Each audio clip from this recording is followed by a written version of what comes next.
বন্ধুরা, জানতে চাও কিভাবে জেরি নিজের ফাঁদেই নিজে পড়ল?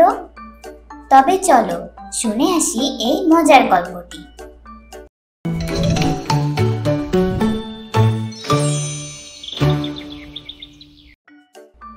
একদিন এক মাংসের দোকানের পাশ দিয়ে যাচ্ছিল এলাকার কুকুর জেরি। মাংসের গন্ধ পেতেই জেরির চোখ চকচক করে উঠল।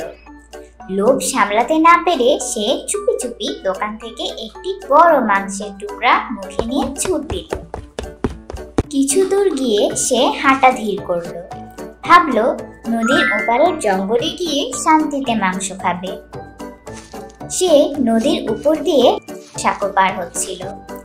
এমন সময় হঠাৎ পানিতে তার নিজের প্রতিচ্ছবির উপর চোখ পড়ল। সে দেখলো তার মতোই দেখতে আরেকটি কুকুর, আর তার মুখেও একটি বড় মাংসের টুকরা। জেরির মনে লোভ জন্মালো।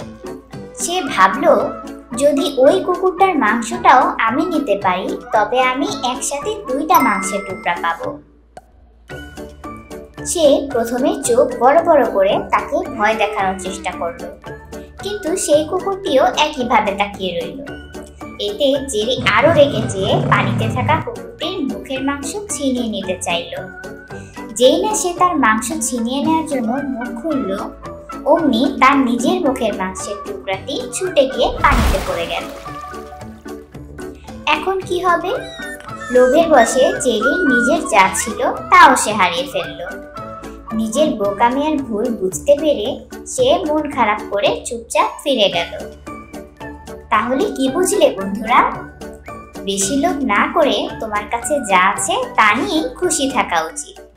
এরকম আরও মজার মজার ভিডিও পেতে বাবা মাকে বলো আমাদের চ্যানেলটি সাবস্ক্রাইব করতে।